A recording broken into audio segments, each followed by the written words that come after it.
Welcome to another episode of Baltic Boss Babes, where we shine the spotlight on phenomenal women transforming the business landscape in the Baltics and beyond. Today, we're thrilled to introduce a true powerhouse from Estonia, a visionary leader who's challenging norms and reshaping the way we think about wealth, sustainability, and impact. Her story is not just about climbing the corporate ladder, it's about building a new one, where success is measured not just in profits, but in the positive change it drives in the world. Baltic Boss Babes Podcast, Unfiltered Edition, Episode 6.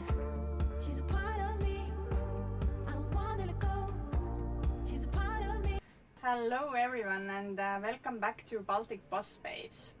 Today we have yet another boss babe from the Baltics here in the studio with us. She is from Estonia. Her name is Karin Nemec. And Karin is an impact entrepreneur, co-founder and CEO at Grünfin, which is a sustainable investing platform for people who care about their impact. Grünfin makes building wealth over a long term simple and smart, and is focused on impact and creating real-world change. Grünfin is female-founded and backed by Impact VC Norsken. They are a fully licensed investment firm able to operate and provide digital portfolio management services in 30 EU countries. Before co-founding Grünfin, Karin worked for more than 10 years at Swedbank. With the last position she was holding was the director of the corporate product division. She also holds a global executive MBA degree from the ISC Business School since 2011. And she's an expert in sustainable finance, certified by the Frankfurt School of Finance and Management. Hello, Karin, and welcome to Baltic Boss Babes. Yeah, thank you for having me here. So it's my pleasure. Thank you very much for coming. Karin, I believe you have really interesting journey behind you and also ahead of you. I guess my first question would be to this intro. What would you add, which you think are the most kind of important milestones in your life that led you to where you are at the moment? Oh, it's a very long and broad questions, but I try to tell it fast. I think at least connected to story of Grünfin, I think it's very important when Triin and me met. It happened 20 years ago. The story of Grünfin goes back to 20 years.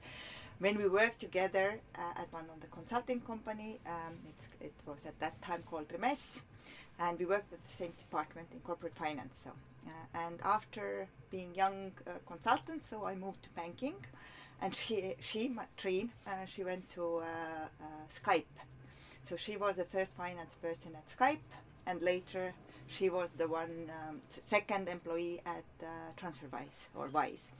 And my own career, so I went to banking because at that time it was super popular to go, and it seemed so interesting because I remember when it was middle of 90s, there was very cool serial about capital city and financial markets. So at that time Tallinn Stock Exchange didn't exist, and everything seemed so magical, you know, how they understand and read the macroeconomics and how the share prices are fluctuating, and I was always thinking that I want to one day to work for the, in financial markets. So, and I was lucky enough, 26, at the age of 26, I get a job in the financial markets. At that time it was called Hansabank, now it's Swedbank Financial Markets, and straight to the currency exchange. It was the moment when I recognized, oh, I have fulfilled my dreams. Can you imagine? You had a childhood dream, something that everybody is dreaming of, becoming maybe actor or something. I wanted to be in the financial market, so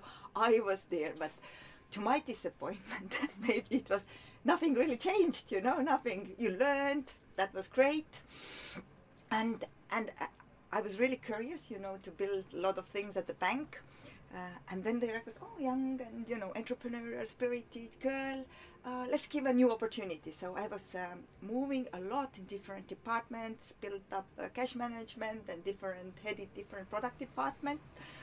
at Swedbank, and I was really lucky enough to learn how the banks were built from inside out, from IT, from compliance. So in a way, I got all the puzzle pieces to be able to build my own bank. So it's not like you know every banker who have worked for banks would do it, but it was just the stage of, I think, also the banking, that it was still, you know, everything need to be built in Estonia. So and learn that. So.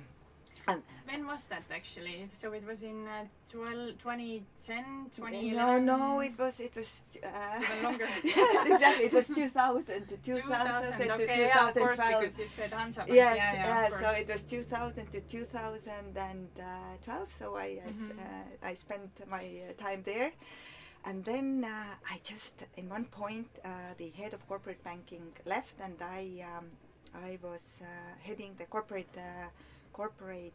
banking product division, so 120 people, so like a big position.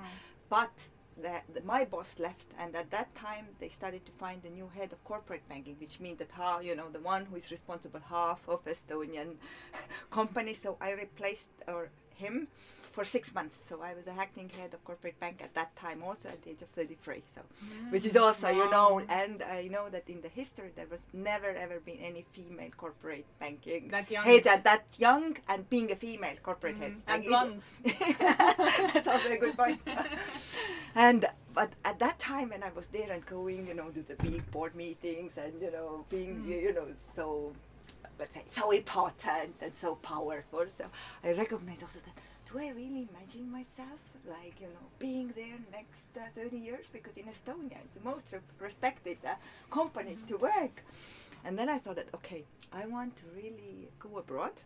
And I enrolled to executive MBA.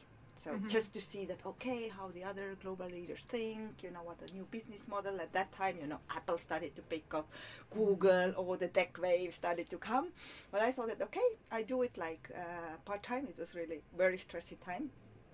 I did like executive MBA while I was working. So it was the first time also when I burned out. So doing both parallel. Studying and work time. Exactly, because I was a high achiever. So that's the only thing that I didn't know. I thought that I'm limitless. But we all have limits until we hit. So I hit my wall at that time. So how did it feel? How did you understand that, okay, I have burned out? Usually how you burn, how you understand, actually, you don't understand. That's the only thing, that if somebody has it, you think that, okay, I'm tired, I'm more nervous, you know, I'm getting easier angry, you know, to the world. So, and who recognize are people who are actually around you. They recognize immediately something is not right. And still you somehow think that, okay, I manage, and, you know, I go jogging and I play tennis, and, you know, I relax and do meditation, and, you know, you put more actually into these days on your plate. So because I manage, you know, you have this kind of stealth talk, keep on going.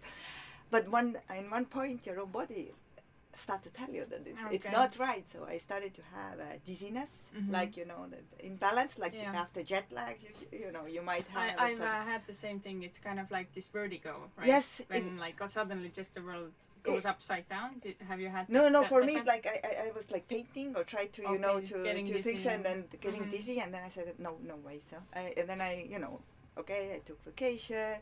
Then started again, but somehow it was already so far that vacations don't help, like short vacations or longer vacation or doing something like that. And then my ex-boyfriend, he said to me that, you know, that the graveyard is full of unreplaceable people. So, you know, they think what you do for yourself, crazy, that you think that, okay, like, it's there is a thing that do you want, you know, that you have some kind of problems long term, or are you really willing to give 20 years from your life off because you do what it takes? You are paying actually exactly to do this kind of things on your plate. So you think that you are capable, but, you know, maybe maybe you have also limits, like we all do. And actually it was very valuable period. So I took 6 months sabbatical.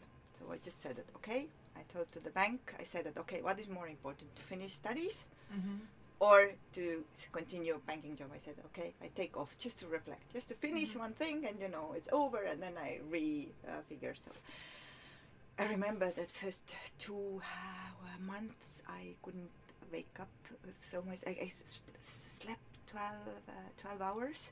Because the main why it happened also that I thought that, reading again, some advisors that, oh, you don't need to sleep, 5 hours, it's enough. So I did 1.5 years only sleeping 5 hours because to manage everything. And for me, it was lack of sleep. Lack of sleep is a major cause, I think, for the burnout. And then I remember that after 1.5, 2 months, I started to feel, good, did my studies, so everything went well. In that work recovered. And what also happened at that time, so I found my husband, so at that time I had also time to live private life, more when I was also because you just get energy back, so you're not committing only because it's not only work is what's a part of, but well-lived life is, experiences. I traveled, and then, yes, I found my husband, and we married, I think 9 months after. It was really fell in love very fast. Very fast. Yeah. So he's Canadian. Of course he's not Estonian. Yeah, exactly. He's not Estonian. Who would wait? 10 years, he's still not married. And also, I think what shaped me at that time, because at school we had modules all around the world. We were based in Barcelona, but then we had modules in Silicon Valley, New York, and Shanghai, 3 weeks in every place. You really get into the ecosystem. When you were in New York, it was related to finance. If it's Silicon Valley, it was entrepreneurship. And Shanghai was about, global emerging market, China, how important is China in the future in global politics and global economy. And living in Shanghai, so I just first time recognized that my Western biased view of China was crashed. And it seemed super interesting. And then we thought with my husband that, okay, we're young, we are 30s, let's go and, try to get there. So try to get, to do something, because I think really to see if China is a threat or an opportunity. So, and we moved to Shanghai. And then I got pregnant, so both of my kids are born in Shanghai. Do they have Chinese passports? Yeah, no, they have birth certificates. They have a Canadian, Estonian passports. So they are Canadian, Estonian, or Estonian, Canadian, whichever way you look. But what I know that my daughter was the first Estonian born in Shanghai. Oh, really? Yes, because nobody was so crazy to born a child in Shanghai. So. Yeah, I don't imagine well, there are of course Estonians living in China, but yeah, I guess maybe a lot of them have moved there also with the corporate jobs, and if you are kind of high achiever, as you just mentioned before, it is actually hard to find that time for your personal life and actually date and get children. And how did it feel for you, having children? Was it something that you also felt, okay, now I have to sacrifice my career? So it was perfect time, as I said, we were in love. I just started to do consulting work for the bank. At that time, it was also something remote work, 2012, somebody sitting in Shanghai doing work for for Estonia in the banking, it's not in the tech. So, but they were kind enough to, find that solution to use my still competence before I went to maternity leave. And I think it was perfect time, but I was again efficient woman, so I thought I want the kids very close. So, and what happened was they really became very close. They are 1 year and 4 days apart. So if you think about it, it's really that's kind of like you gave birth and then 3 months you got pregnant again. Exactly. So, and they are not pre-born kids or something. But I was ideally it would be 1 year 3 months. I didn't think it is possible so fast to get pregnant, but obviously it is. So. Okay, and then after China, you moved to Germany, or did you come back to Estonia then? No, we stayed there for 5 years. At first, we went for 2 years. We extended another year, and then another 2 years. But I tell you also that China was very important part of me, because I could reflect on my own priorities in life. Because I said I don't want to go to work for anyone. Who is only short-term profit-based companies. So I disagree with it, so I don't want to. And while I was living in Shanghai, I experienced pollution. So every time I wanted to go out with my newborn baby, I had to look at the app how much is the pollution in the Oh air. my So God. you know, you take shower after the year, you start, your hair is falling off because of the water is treated so heavily. You know, 25 million people live in one place, and then in Pooh River, like thousands of ships, cargo ships are passing by. It's insane because you know we have outsourced everything to China. At least that time it was so that everything was produced in China. Yeah. And then you see it and you say that it's crazy. Sustainability is not a myth, you know, that it's really escalating. It's really crazy, and we are like so arrogant not doing it. And then I started to look into that space, that actually understanding from the banking side that money has a huge power, how it's, you know, where it's invested, what it's done. But at the bank or at that time you looked on the risk return, so nothing like impact or which work does it create, no question about that. Because it's a practice. And then I started to talk to Triin, my co-founder. It was 2019, and we were already in Europe back, but I just said that, you know, there's a huge like we have a huge problem, sustainability, climate change. Money is a power. There is no easy way for those who care to do something for it and meaningful, that I earn market-based return. It's not like giving up return, but having a more positive impact or helping 10 times more out of it, because you know, I care, and younger people care. Maybe people who are born in 60s or 50s, or you know, they don't care because they grew up in different environment. But you know, younger generation. It wasn't that important back then, or no one talked about it really. Exactly. It was not that time, or they think that okay, you know, it's a fiction and so on. But science tells something. Now we see actually the results. You know, there is actually the global climate warming. You know, even in Estonia and the Baltics, you feel that the summers have gone much warmer, the winters also. Okay, so I understand this actually, the experience in China really changed the way that you perceive the world, and this gave you this idea that, you know, the sustainability is important, and with your kind of, all your experience in the finance, I guess this is kind of where the idea of Grünfin actually started, right? Yes, exactly. What I was looking at that time, and I had the self-talk and, you know, time strolling around with my baby. I think I recommend every woman to take that time, not to rush back very fast, because it's really good to, you know, talk and see what you want. One thing was that I saw the purpose. I saw that I have competencies, you know, I'm not like learning something totally new. I have gathered like 20 years experiences on that. Like, why would I throw it away? Let's try to combine what I care and what I'm good at. And then it also makes you happy. You know, most probably you are about to succeed if you do something what you love, where your passion is, what you care, purpose, and then take your competencies. You cannot fail, I think.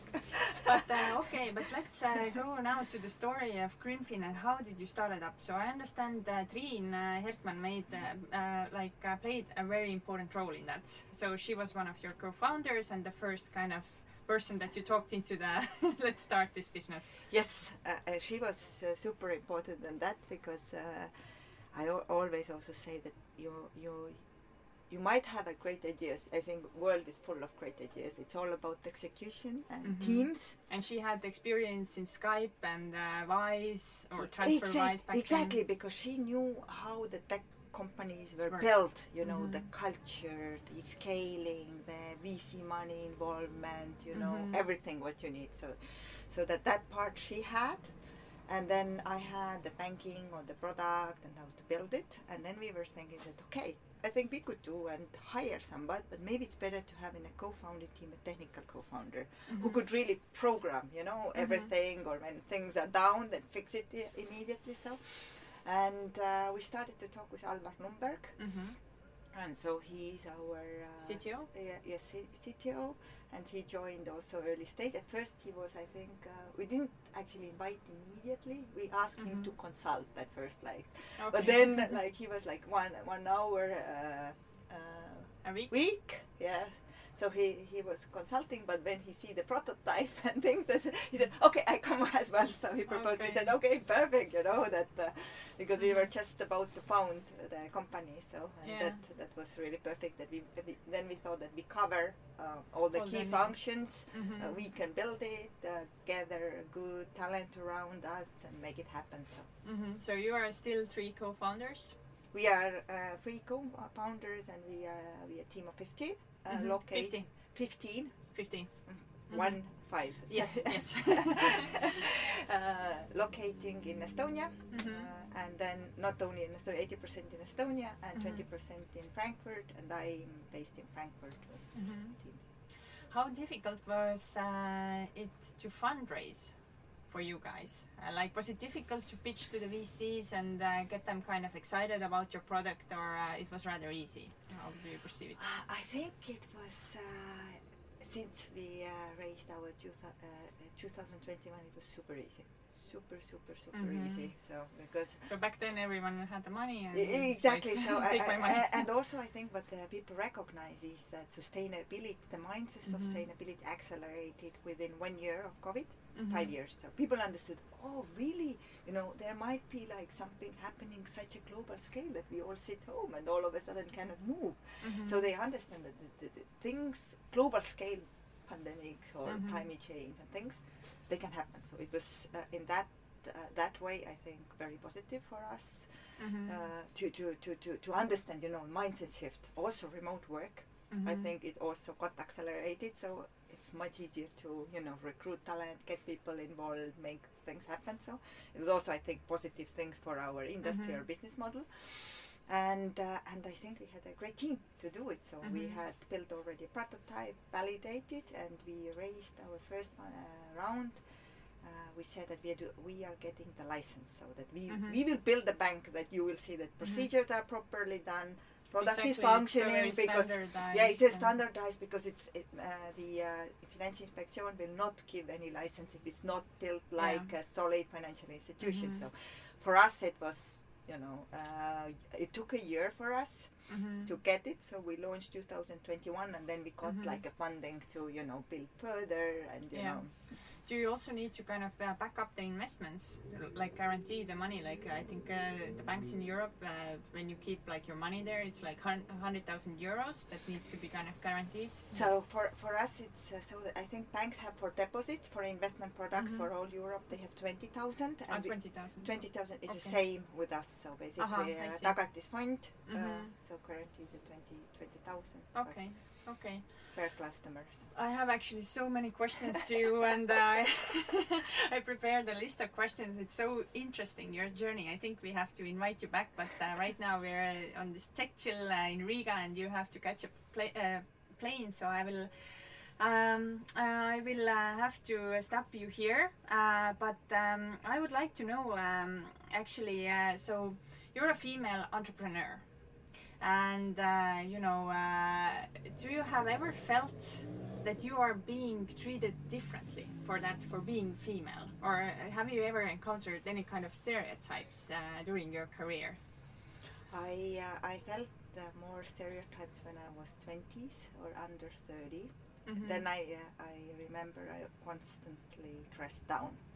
Do you understand? Not to be like super mega, because elder man would look not so cute, good, not like looking what I'm talking, or the business what is at the hand. So that I remember that. So when I got 30s, maybe I got more self-confident, and things like this. I think this type of problems have disappeared in my life. So it's very hard, because you don't see what's happening in people's minds. Exactly. Yeah. So they nod, okay, very good.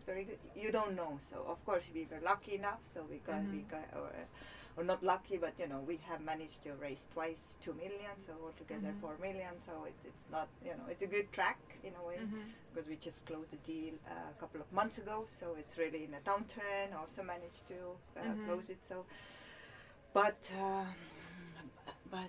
if I look at the statistics, in the state of European techs, then I think it's shocking that only 1.5% female founders get it. So I think there is something happening consciousness. So, and of course men, they say, oh, it doesn't happen, and it's not. But I think on that moment when they say no, let's say a female founder, they should say that, okay, is that am I biased or not? For a moment, question. I don't say that you need to do it, or you need to do consciously every time. I would say that then you see, okay, it was a business, okay, bad idea, or bad execution. but I think that bias comes in also. Sometimes. What has been kind of the biggest struggle so far? Like everything I'm hearing now, okay, you of course you had this mental breakdown and burnout, which before China and so on. But like during building Grünfin, has it always just been like super easy and oh, it's so nice, or have you had to encounter some struggles and challenges as well? And what has been kind of the biggest one for you? So I think the biggest one is really how to manage to handle all balls that they don't, juggle the balls of family, relationship with your husband, then remote team, get things done, grow 10x, things don't go 10x, then why doesn't it go? You have 24 hours and it's super hard. Super hard. And you mentioned you're a high achiever. I don't think, has this changed? I think that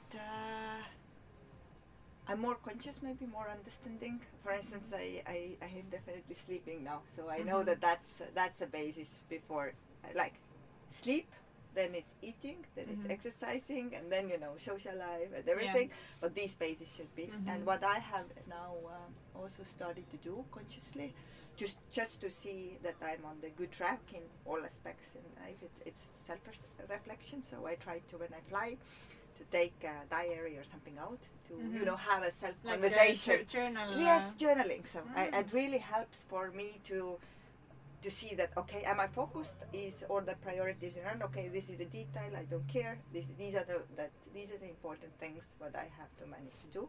And then I try to have a slots in my day that to really focus on those moments like fully, and then don't multitask. But it's hard. Even there, I say now very nicely, oh, I don't want to multitask, and I still do it, but I have to constantly remind, because this having 5 open things on things, actually it's not very healthy, and I have to constantly mentor myself. So. Do you have any good like productivity hacks for women? Because I think it's like a common worry that you start your day, you have your to-do list, and then you only manage to like maybe take off 2 things from the whole list, because like all the time constantly you're getting more stuff and something is interrupting and so on. How do you tackle that? As I try to put priorities. For me, it is so that let's say until 8 o'clock in the morning, it's for our family. So I eat with them, I prepare them for school, kids go to school. So this is family time. So I try not to work. So after 8, I don't do family times. It's work until 3:30. Then I say, okay, now I want to be a good mom for my kids. I take time off anyway, so after 3:30, it's going, my productivity goes tight. So I try to be with them, having relationship, and then I'm also lucky enough that my kids go to bed 8:30, very early. I get the evening back to catch up and emails what I didn't do, and so it's like not like straight, but somehow it works for me. And then of time planning, basically. Time planning with slots, but then focus on that. So not start to do that you're not with your kids, or you are when you are doing work you're not really doing it. This focus I would say is the key. And but I still struggle this kind of like exercising habits. Sometimes I know that, okay, where do I put it with my focus? Okay, this is most productive. I cannot go to mornings because team in the Estonia is waking up, so I have to do it, even if it would be maybe the best time. So and this is like, okay, I said weekends, or when I come to Estonia when I don't have family, I go every day like to gym or something. So I have felt exactly the same thing, that it's super hard, but you have to do you have to find that balance, because I guess like mentally you're working so hard, your brain is probably overloaded with so many things, being a CEO and like running your own startup, and you need to balance it out with like physical activity and taking the time off. So this is I think it's like a common problem amongst not just female entrepreneurs, all the entrepreneurs. I think everything to get it. I think we all have, and I think it's we all struggle, and I think that if you don't balance it well enough, you will have effect like When we go back to your business, to Grünfin, how is it going for you guys? So I understand you're now, you have the license, you're launched already in 30 different countries. So let's say if, I share your values and I would like to invest my money into kind of green companies, what would I have to do? Maybe you can open this up a little bit. Yeah, it's super easy. So I think that what our customers say is one of the easiest investment products. So we are really tailored those who don't, let's say, are scared or haven't done that step, whichever reason, didn't have time.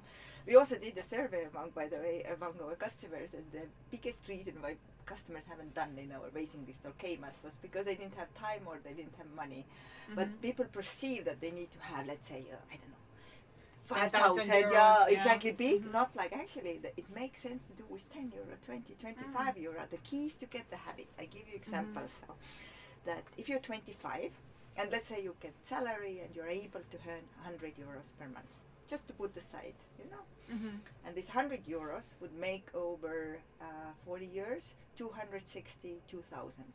Wow. So over that, just putting all the time, don't care, because mathematics of the financial markets will start to work for it.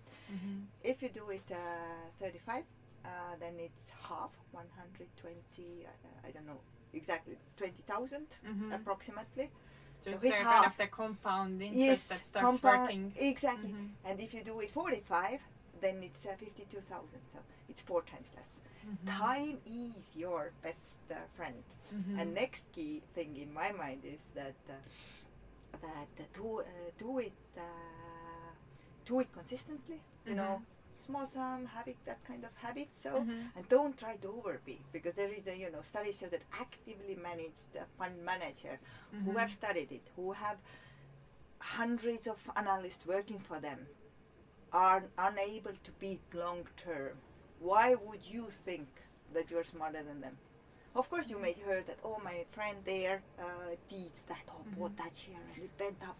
But it's one story. Ask how many they failed. So at the same time, or they lost their money. And this is, in my mind, it focus how you could increase your revenues, or learn new things, career, or try to have your other side job for freelancing to increase your revenues, and let others to do, and be a perfect product for that, and do it values-based. So it's not like you're giving up returns. So our portfolios, they were we don't want to say that, oh, we are beating the market, so no, but we did better than S&P 500 and Nasdaq last year, so it was really good.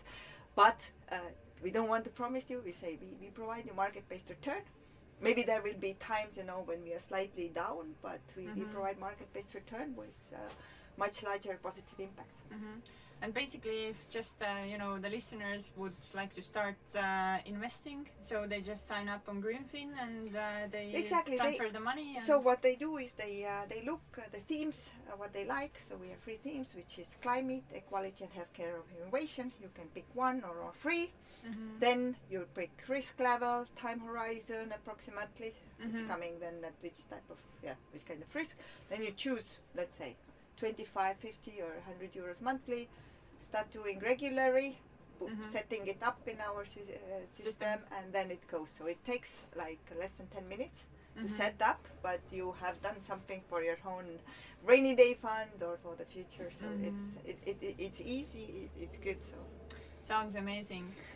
So I hope that to see you among our no, you're a great sales person amongst all the other things. Now, this has been an amazing conversation with you.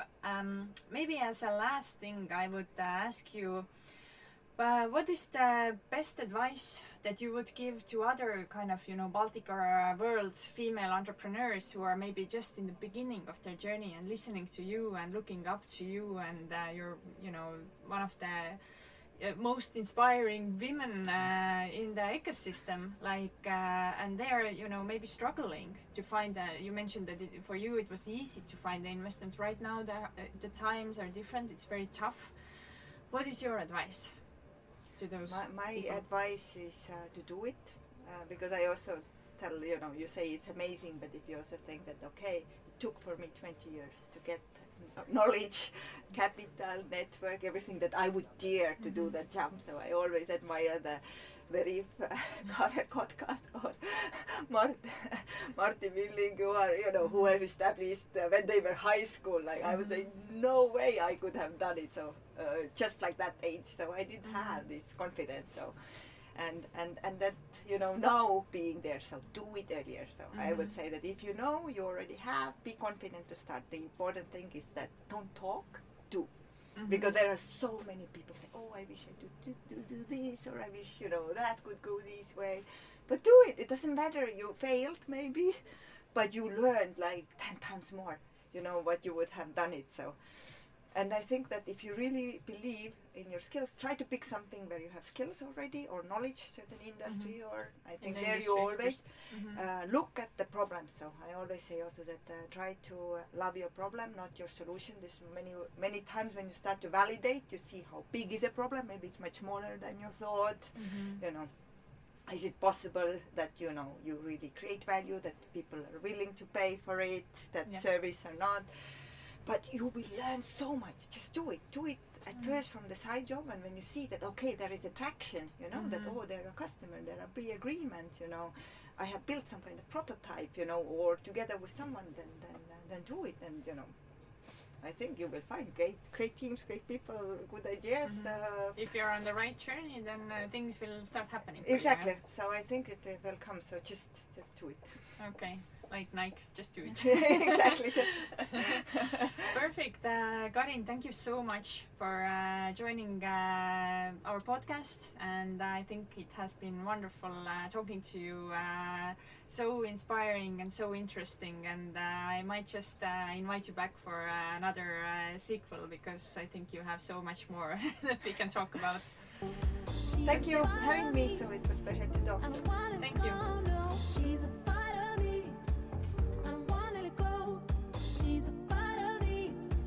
Thank you so much for joining us today.